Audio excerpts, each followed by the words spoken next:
tal? ¿Cómo les va? Bienvenidos. Aquí estamos en nuestro encuentro a través de COFA, Confederación Farmacéutica Argentina, y con un momento muy especial porque es el último programa del año. Parece mentira, pero estamos llegando al final del 2020 y también, bueno, con la buena noticia que vamos a continuar el año que viene. Así que comenzamos entonces a acompañarnos como cada semana. Llega la farmacéutica María Di Pisa y preguntarle qué son las tan molestas aftas. Hola Tete. Bueno, las aftas son pequeñas lesiones superficiales que aparecen en los tejidos blandos de la boca, en la base de las encías, en las mejillas, sobre y debajo de la lengua. A diferencia del herpes que aparece en la superficie de los labios y que es contagioso, estas no se contagian, pero sí son muy dolorosas, pudiendo causar molestias tanto para hablar como para comer. ¿Son todas iguales las aftas? No, Tete, no son todas iguales y se las clasifica según el tipo. Tenemos las aftas menores, que son pequeñas, son ovaladas, de bordes regulares y rojos, que se curan rápidamente en unas 2 semanas y no dejan cicatrices. Luego tenemos las aftas mayores, son menos frecuentes. Estas son redondeadas, tienen bordes definidos pero irregulares. Son mucho más dolorosas, tardan alrededor de 6 semanas en desaparecer o curarse y nos dejan una cicatriz. Y luego tenemos las que llamamos aftas herpetiformes, que no tienen nada que ver con el herpes. Estas son menos frecuentes y generalmente aparecen en el adulto mayor. Son muy pequeñitas, tienen el tamaño de una cabeza de alfiler, pero muchas veces salen muchas, se unen y forman como una úlcera mucho más grandes. Estas también tardan entre 1 y 2 semanas en desaparecer y no dejan cicatrices. ¿Hay alguna causa que hace que aparezcan? Las causas que provocan las aftas no son muy claras.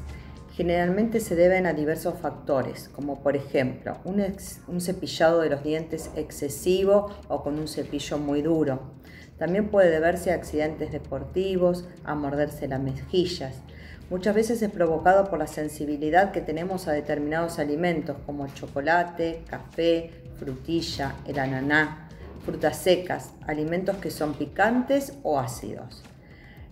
Otras veces se debe a una dieta con deficiencia de vitamina B12, de zinc o de ácido fólico. También la puede provocar el Helicobacter pylori. Esta es la bacteria que provoca las úlceras pépticas y puede producir estas llagas en la boca. Otras veces se producen durante los cambios hormonales en la menstruación. Hay algunas enfermedades que provocan las aftas, como por ejemplo la celiaquía, algunas enfermedades intestinales o inmunológicas y también el HIV. ¿Qué es lo que podemos hacer para no sufrirlas? Las aftas tienden a repetirse. Lo que podemos hacer es tratar de disminuir la frecuencia con que aparecen. ¿Cómo lo vamos a hacer? Bueno, es prestando atención, por ejemplo, a lo que comemos. Tratamos siempre de elegir alimentos saludables. O sea, evitamos alimentos que sean irritantes, que no sean picantes, la fruta ácida, los snacks que tienen mucha sal. Otra de las cosas que tenemos que tener en cuenta es la higiene bucal. Vamos a cepillarnos los dientes después de cada comida y vamos a utilizar el hilo dental una vez al día. El cepillo debe ser lo más suave posible y la pasta dental y los colutorios que utilicemos deben ser sin lauril sulfato de sodio. También tenemos que proteger a la boca, esto es, si usamos ortodoncia, tratar de que no tengan bordes filosos o afilados. Para esto vamos a volver al dentista para que lo trate de corregir y también podemos utilizar la cera de ortodoncia. Como sabemos que el estrés es un factor que puede provocar la aparición del afta, deberíamos utilizar alguna técnica de meditación, por ejemplo, para que el estrés disminuya. Cuando ya tenemos las aftas, sabemos que estas tienden a curarse solas, que en 2 semanas tienen que desaparecer. Pero siempre hay algo que podemos hacer para sufrirlas menos y que no nos duelan tanto. Por ejemplo, preparar una mezcla de agua oxigenada con agua al 50% y con un hisopo pasarlo sobre las úlceras. Y luego se le puede pasar con otro hisopo un poquitito de leche de magnesia. También podemos utilizar buches de agua y sal o algún colutorio que no tenga alcohol. Gracias, María. Si te duele, que sea de risa. Para todas las demás molestias, existe Sertal. El antiespasmódico que alivia malestares estomacales, dolores menstruales, digestivos y espasmos intestinales. Sertal. Qué felicidad sentirse bien. Llega la farmacéutica Bettina Caponi. Pregunta, ¿qué es la anorexia? Nos encontramos hoy para hablar sobre trastornos alimenticios. Hoy vamos a hablar sobre la anorexia. Normalmente esto implica un miedo extremo de ganar peso o un temor a engordar. A pesar de que estos individuos pueden ser muy delgados o incluso presentar peligrosamente bajo peso, se ven ellos mismos como gordos. Ellos pueden tratar de alcanzar o mantener lo que ellos piensan que es su peso corporal ideal, literalmente muriéndose de hambre. Este trastorno alimenticio se caracteriza por un rechazo a mantener el peso igual o por encima de un valor mínimo normal considerado para su talla y edad. Se presenta también un miedo intenso a subir de peso o a convertirse en una persona obesa. Lo que sucede es que existe una alteración de la imagen corporal y lo flaco se ve gordo. Comen muy poco a propósito y esto conlleva a que tengan un peso corporal muy bajo. Tienen pavor de ganar peso, no soportan la idea de estar gordos. Tienen una imagen corporal distorsionada, se siguen viendo gordos a pesar de ser personas muy delgadas. Las personas con anorexia son muy estrictas sobre qué comen y en qué cantidad. Pueden estar pensando en las calorías constantemente. Para perder peso, muchas personas con anorexia ayunan o hacen demasiado ejercicio físico. Otras se ayudan con laxantes, diuréticos o enemas. ¿Qué es la bulimia? Al igual que la anorexia, la bulimia también incluye el temor a tener exceso de peso, pero incluye periodos ocultos de comer en exceso, denominados atracones, que pueden ocurrir varias veces a la semana o incluso varias veces al día. Mientras comen en exceso, las personas pueden sentirse completamente fuera de control. Pueden consumir miles de calorías con alto contenido en hidrato de carbono y grasas, en cantidades de alimentos que serían más de lo que una persona sana puede comer en una sola sesión. Después de haber comido en exceso, los individuos tratan de deshacer el hecho de que comían demasiado tan pronto como sea posible, obligándose a sí mismos a vomitar o por el mal uso de laxantes o enemas. La bulimia entonces se caracteriza por la realización de atracones recurrentes, que sería ingerir alimentos en poco tiempo, en cantidad superior a la que la mayoría de las personas suelen comer. Esto acompañado de conductas para reparar el atracón inapropiada y de manera repetida. Que esto incluye provocación del vómito, uso de laxantes, de diuréticos, enemas u otros fármacos, ayuno y también ejercicio físico excesivo. Estas personas comen demasiado y sienten que pierden el control para dejar de comer. A esto se denomina atracón. Hacen cosas para compensar o corregir la conducta de comer en exceso. Pueden vomitar a propósito después de haber comido. Esto se conoce como purgarse. Para impedir la ganancia de peso, entonces utilizan laxantes, diuréticos, pastillas para perder el peso, el ayuno o hacer mucho ejercicio físico. Se juzgan a sí mismas basándose solo en su aspecto corporal y en su peso. ¿Cuáles son las complicaciones de estas dos enfermedades? Además de tener un impacto negativo en la salud del individuo y la calidad de vida, los trastornos de alimentación también afectan la autoimagen, las relaciones con los familiares y amigos y el rendimiento en la escuela o en su trabajo. Los trastornos alimentarios también pueden afectar la salud bucal de una persona que sin la nutrición adecuada, las encías y otros tejidos blandos de la boca pueden sangrar con facilidad. Las glándulas que producen saliva pueden inflamarse y los individuos pueden experimentar lo que se denomina boca seca crónica. Vomitar con frecuencia puede afectar los dientes también. Esto es debido al ácido estomacal fluyendo constantemente sobre los dientes y quitando el esmalte de los mismos hasta el punto de que los dientes cambian de color, forma y longitud. Los bordes de los dientes se hacen delgados y se fisuran con facilidad. Ingerir comida o bebida caliente o fría puede llegar a ser muy incómodo para estas personas. Los trastornos de la conducta alimentaria pueden causar graves problemas en todo el organismo. La anorexia puede conducir a problemas causados por la desnutrición y el bajo peso corporal. Entre ellos, la baja tensión arterial, el pulso lento, la frecuencia cardíaca irregular, sentirse cansado, débil, mareado e incluso llegar a desmayarse, estreñimiento e hinchazón abdominal, menstruaciones irregulares, huesos débiles, retraso de la pubertad o crecimiento más lento de lo normal. A las personas con anorexia les puede costar mucho concentrarse y pueden tener problemas para recordar las cosas. Entre los cambios de los estados de ánimo y los problemas emocionales encontramos sentirse solos, tristes, deprimidos, ansiedad y miedo a ganar peso y también tienen ideas de hacerse daño ellas mismas. La bulimia puede conducir a problemas causados por los vómitos, el uso de laxantes y los diuréticos.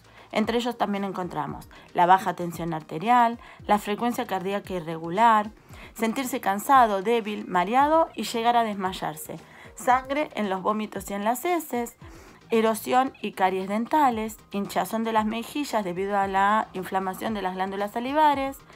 Y las personas con bulimia también tienen problemas emocionales que pueden ser la baja autoestima, ansiedad y depresión, consumo de alcohol o problemas con las drogas y también hacerse daño ellas mismas. ¿Cuáles son las señales que deberían llamar nuestra atención? En los primeros momentos del problema, la familia y la persona afectada se dan cuenta que algo anormal está ocurriendo, pero se avergüenzan y no hablan de ello, niegan que pueden ser un problema y por lo tanto no consultan con los profesionales. Pero, por mucho que cueste, hay que aceptar que se está atravesando por algún problema con conductas de las cuales no es fácil salir por sí mismo, sino que se necesita ayuda especializada.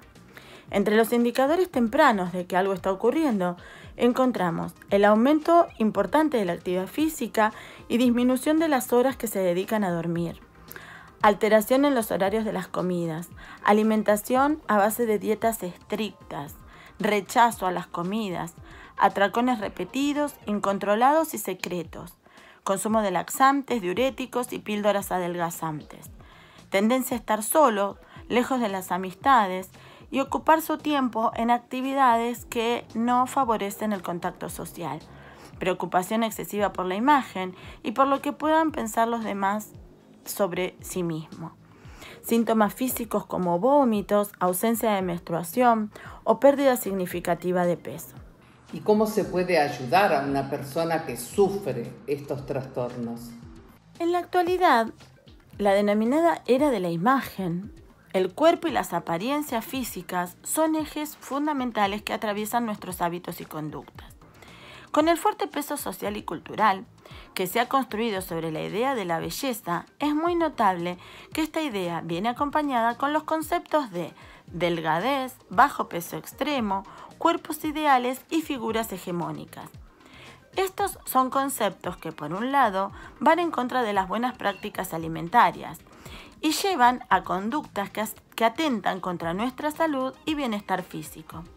Generan pensamientos e ideas sobre la construcción de nuestros propios cuerpos que nos afectan emocionalmente, llegando al punto de poder recaer en obsesiones, depresiones y angustias difíciles de manejar con nuestros propios medios.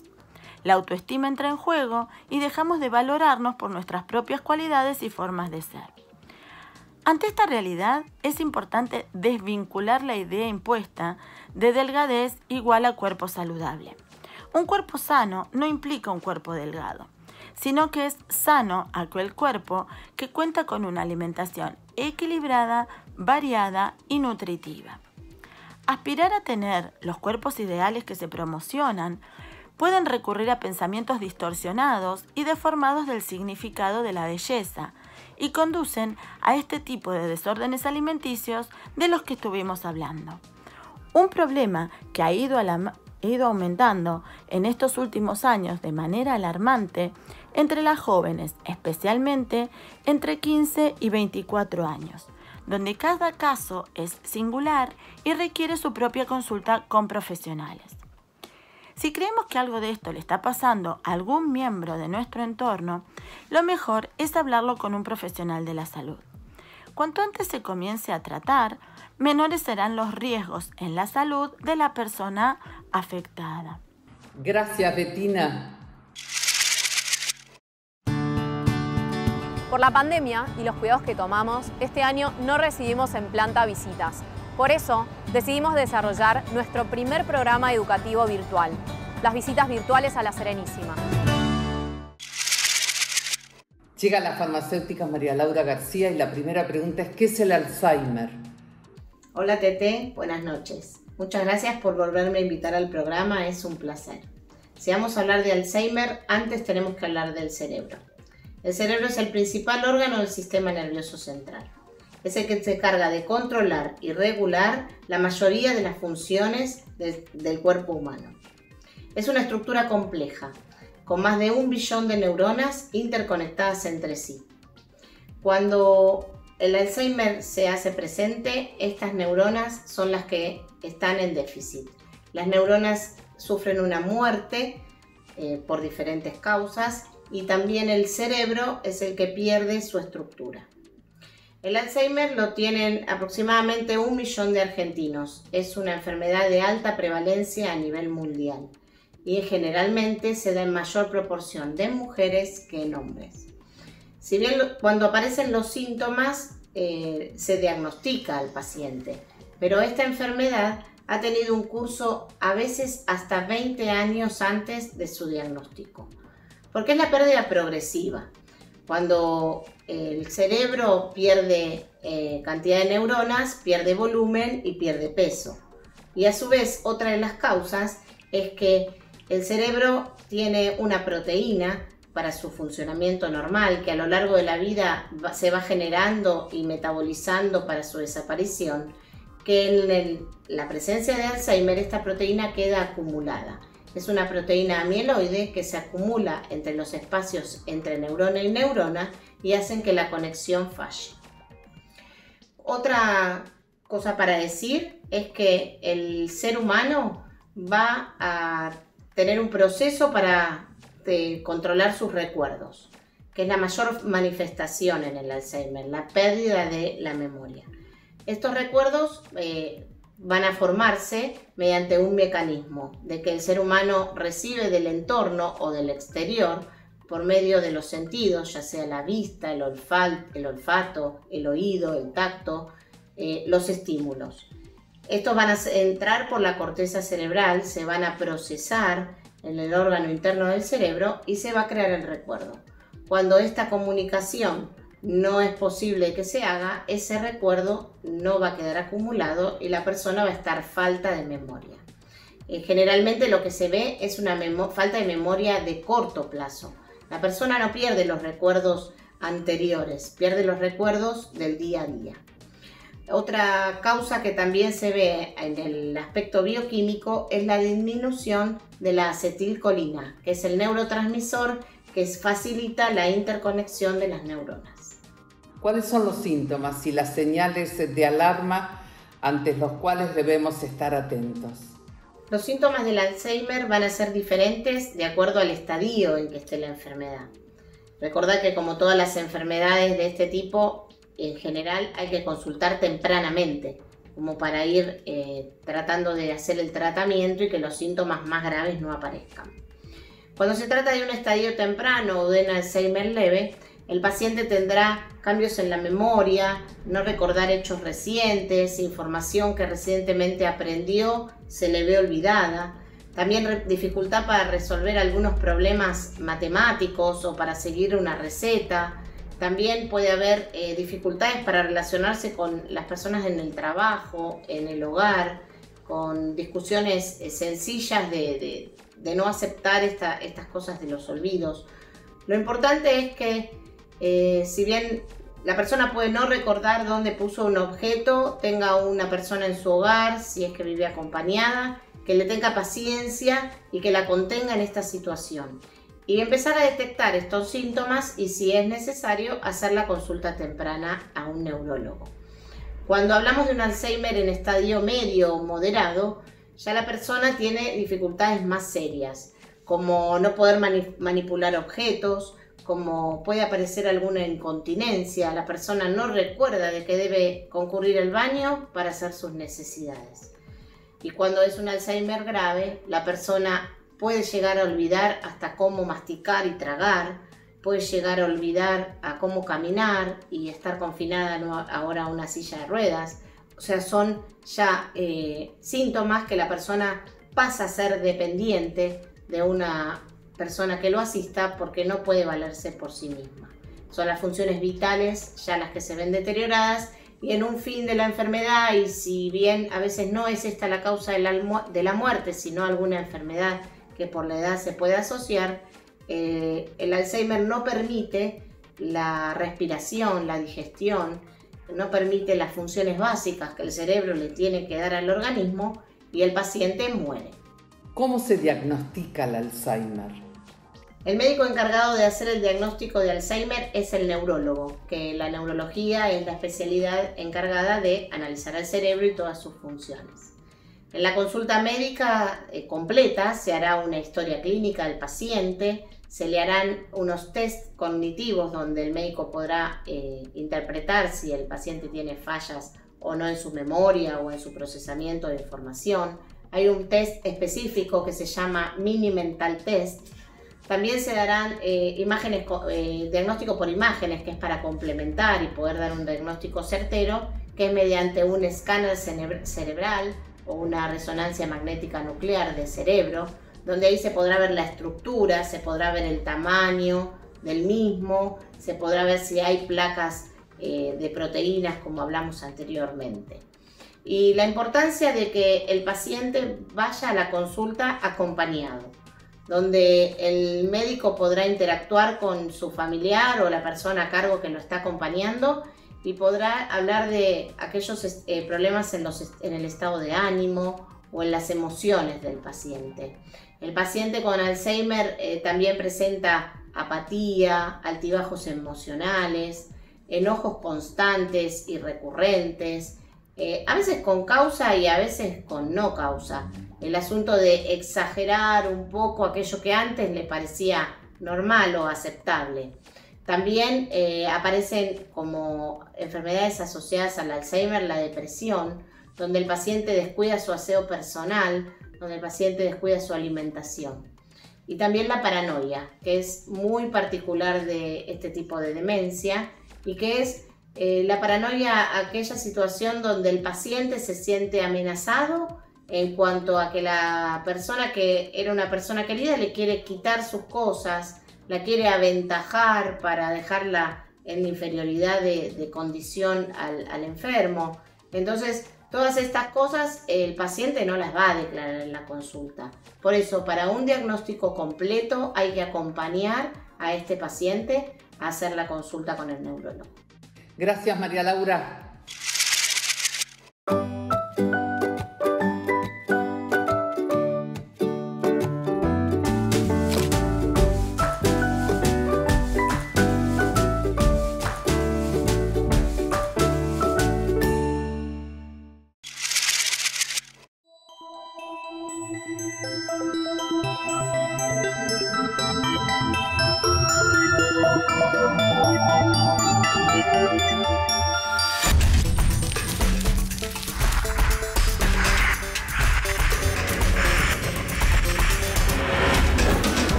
Llega el momento de la despedida especial porque estamos despidiendo el año, otro año más que hemos pasado juntos. Me ha tocado estar aparte mostrando todo el trabajo que hacen los farmacéuticos, las farmacéuticas, que son una pata tan importante, y lo han sido, lo hemos visto en esta pandemia, del sistema de salud. Así que agradecerles por todo lo que han trabajado, lo que han ayudado, lo que han acompañado, y lo siguen haciendo, por supuesto. Así que un feliz año nuevo para todos ellos, a lo largo y a lo ancho de todo el país, y a todos ustedes que nos han acompañado cada semana también. Feliz año, y bueno, desearles realmente de corazón lo mejor y agradecerles por este acompañamiento. Así que será hasta el año que viene, porque felizmente seguimos el año que viene. Chao.